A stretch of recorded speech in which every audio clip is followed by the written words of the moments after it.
So you're planning an orchestral concert, and you're finding that cinematic or film music is edging its way into the concert stage more and more all the time. One of the issues with cinematic music is that it contains elements that are non-orchestral, synthetic elements, pre-recorded. And so you're thinking as a conductor, how am I supposed to navigate that technically? Well, here's a simple way to do it using CueConductor for iOS. You can use it on your iPad, your iPhone. You can actually use it on a laptop as well. And paired with the Cinematic Hybrid Orchestra series, you have a cinematic library at your fingertips ready to go for concert. Let me give you a little walkthrough. This is the Cinematic Hybrid Orchestra series. I'm going to choose Hiding Places. This is a medley based on Liszt's Liebestraum, Saint-Saëns' Aquarium, and Rossini's Barber of Seville.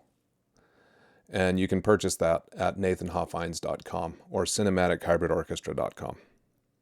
So technically, how does this work? Well, I have on my iPad a program called CueConductor. What CueConductor has is it's got all of the synthetic elements, all of the audio synced to tempo maps and video streamers and counter, so that you can watch this. You can just hit play, watch this on the conductor stand, and the audio plays out the iPad into the PA. So this video is going to show you how to connect that technically. So you'll need a few things. You'll need your iPad or your iPhone, either one, and you'll need a little adapter.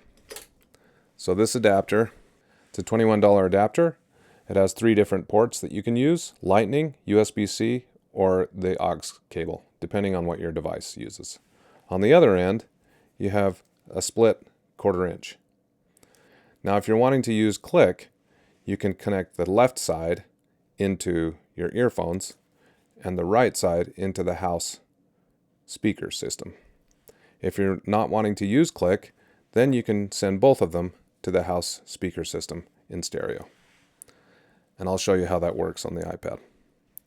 Now, after you get it out of your iPad into this, I recommend getting this little Behringer P2 little amplifier. I'll show it to you here. It's another $40. And this is actually really handy for wherever you go. If you're working in the studio or anywhere, you can get this, and it has a little, it turns on. It's got a little volume control, and then you have your headphones out. You've got your headphones in, and you just plug in the left side to this, and then you get your little earphones, and I use in-ear monitors. I'll show you which ones. I use the Sennheiser. It's another $100, but it's a good investment because they sound really good. And these earphones just have a little 1/8 inch. You plug that into your Behringer, and you've got your headphone system. Now, you won't need any of that if you're running stereo, because you'll hear the sound through the system. Let me show you how it works. So I have my iPad hooked up, like I said, with the adapter that I just talking about. And I've got it hooked up to my mixer right now, so that we can kind of hear what it's going to sound like. So we've got 2 front of house modes. Front of house just means the sound system. The first one is stereo, and the second one is split. Let's start with the first one, stereo. So in stereo mode, you're sending a stereo signal to the house with both left and right out-ear outputs. In your stems, you can open up the stems folder, and I just have the rehearsal orchestra soloed right now, and likely you would have all of the stems soloed, right? So that's what's going to the front of the house, and we can just listen to it that way. For rehearsal, you can turn on the click, like if you plug it into your sound system in your rehearsal room, and then the orchestra can hear the click. For this, you wouldn't want the click. Okay? So this is what it sounds like in stereo. So there are the prep clicks. We're not hearing them because we've muted them. And here's the beginning. Right, we've got the Celeste that's playing. If you have a Celeste, you can just mute the Celeste. Right? If not. Okay. And then later on, let's just jump to letter E.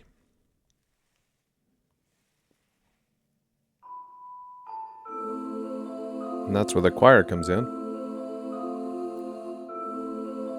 Right? Okay, so that's how that's set up with the stereo mode.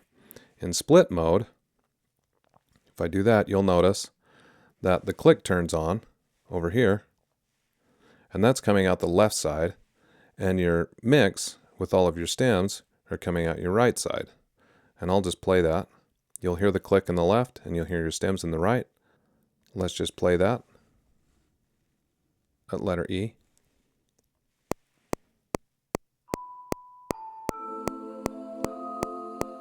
And if your click is too loud, you can just turn it down in your headphones. If your stems are too loud, you can turn them down too. You also have full balance control over all of your stems. So that's how it works with CueConductor and patching it to your sound system.